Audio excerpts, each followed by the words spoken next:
మరి రాష్ట్ర ముఖ్యమంత్రి వైఎస్ జగన్మోహన్ రెడ్డి గారి యొక్క గొప్ప కార్యక్రమం.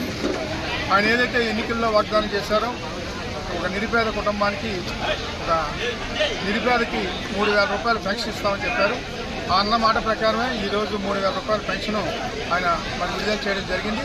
దానిలో భాగంగానే జగ్గంపేట నియోజకవర్గానికి సంబంధించి జగ్గంపేట మండలంలో అన్ని గ్రామాల్లో ఉన్నటువంటి మరి నిరుపేదలందరికీ కూడా 3,000 రూపాయలు చొప్పున పాత కొత్త పెన్షన్లన్నీ కూడా ఇప్పుడు విడుదల చేయడం జరిగింది, ఇవ్వడం జరిగింది.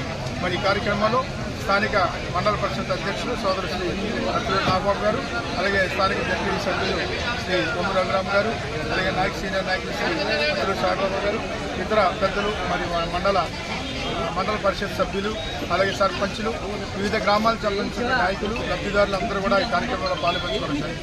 ఏదైతే 3,000 రూపాయలు అన్నమాట ప్రకారం పెన్షన్ అనే కార్యక్రమాన్ని గ్రామాల వారీగా ఇప్పుడే మేము విడుదల చేయడం జరిగింది, ఇవ్వడం కూడా జరిగింది. అలాగే అన్నింటిగానే మరో అద్భుతమైన కార్యక్రమం ఆరోగ్యశ్రీ సంబంధించినటువంటి ఒక గొప్ప కార్యక్రమం. ఈ దేశంలో ఏ రాష్ట్రంలోనే లేనటువంటి విధంగా ఒక నిరుపేద కుటుంబానికి ఆరోగ్యశ్రీ రక్ష అనే కార్యక్రమం పేరు పెట్టి ఈరోజు 25 లక్షల రూపాయలు ఒక నిరుపేద వైద్య ఆరోగ్యాన్ని సంబంధించినటువంటి కార్యక్రమం భాగంగా 25 లక్షల రూపాయలు విలువైనటువంటి కార్డు ఇవ్వడం కూడా జరిగింది. మనం చూసాం నిన్న కాక మొన్న తెలంగాణ ప్రభుత్వం 10 లక్షల రూపాయలు చేర్చారు. అటువంటిది ఈరోజు మన రాష్ట్ర ముఖ్యమంత్రి గారు 25 లక్షల రూపాయలు ఇవ్వడం అంటే మరి సాధారణ విషయం కాదు.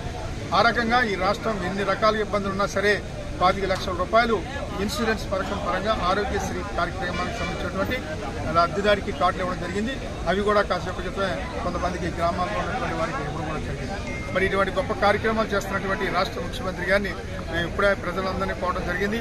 జగన్మోహన్ రెడ్డి గారిని ఆశీర్వదించమని, రేపు జరగబోయే ఎన్నికల్లో వైఎస్ఆర్ కాంగ్రెస్ పార్టీ నెగ్గించమని, మరి జగ్గంపేట నియోజకవర్గం కాదు రాష్ట్రం అంతా కూడా వైఎస్ జగన్మోహన్ రెడ్డి గారు చేసేటువంటి సంక్షేమ కార్యక్రమాల పట్ల మనందరూ కూడా సంపూర్ణ సహకారం అందిస్తే ఈ రాష్ట్రంలో మరిన్ని కార్యక్రమాలు మరి జగన్మోహన్ రెడ్డి గారు చేసే వీలుంటుంది. ఆ రకంగా అందరూ సహకరించాలని కోరం. ప్రజలందరూ యొక్క సంపూర్ణ మద్దతు ఉంటుంది. ఆ రకంగా మరి జగన్మోహన్ రెడ్డి గారిని ఆశీర్వదించడానికి ప్రజలందరూ తయారుగా ఉన్నారు. రేపు జరగబోయే ఎన్నికల్లో 100% ఈ రాష్ట్రంలో మరోసారి ఈ రాష్ట్రానికి ముఖ్యమంత్రిగా శ్రీ జగన్మోహన్ రెడ్డి గారు మరి అవడం ఖాయమని తెలియజేసుకుంటాం.